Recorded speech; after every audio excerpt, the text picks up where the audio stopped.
nongialam ka seng Hill State People's Democratic Party Bah KP Pangniang HRiKhasi ni kong mynta taiew ulo khot jingialang ka bakyrkieh iakren halor kimat badonkam.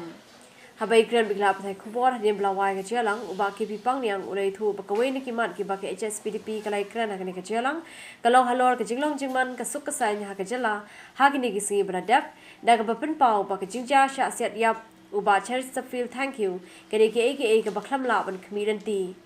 Ulong ru baka Sngewnguh Sorkar kabla Thung the Judicial inquiry khanang wante bi jingisha halor kate jingjang. As a party, we feel it's a great loss to the society, even to these family members.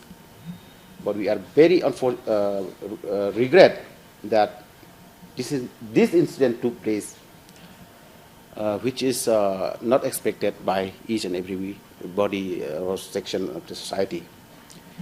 At the same time, we express our gratefulness and appreciate the decision taken by the state government that it has instituted the independent judicial inquiry to look into the matter in deeply and at length and to find out what is the real incident took place, so that the law of the land will take its own course of action. Ulai ro ru jingkentu na kalian ki bahi ka sem jong ba cherish ki blong ba ki pai ba kim dei ban shim ya ka an hala ki ti hinrei ban up ya ka kai phot na ka jing to oket bnya.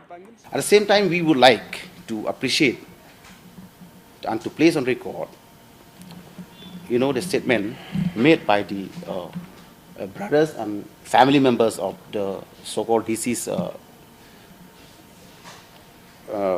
friend of the surrendered Jylla,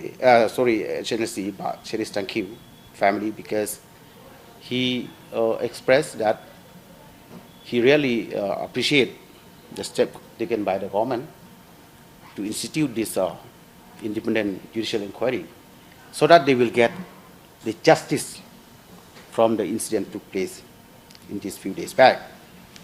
Kiwi kimat ki iakren hakani jingialang ki long halor ka 6 schedule bar ka kami penbej put bar ka Jylla Assam.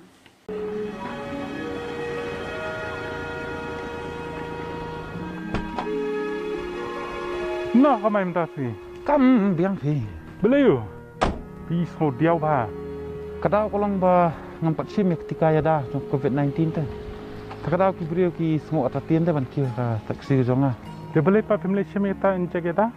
Kata ken kwa tamba ngasmo plumar jemut banle ko online ter bas ko kolong bangamdan te ko phone ko babiang bandan ning internet.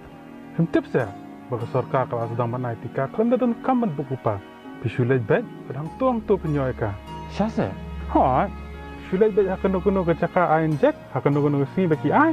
Dengkat baka ID jong pi ba penyoy ketika dana kelam COVID-19. Hemtan kamban ne lupa kuno registration. Inspelnya hiya tu kecaka etika. Kata ti kubuar babai kanya nga. Ay to kata saya kendo mo. Abab beli bakyrkieh. Bakyrkieh balik simno ketika ya da mynta kasngihi. Maphipat. What I doubt you. Simi ketika ya da klem da pensap issue ekapor. National Health Mission, Government of Meghalaya.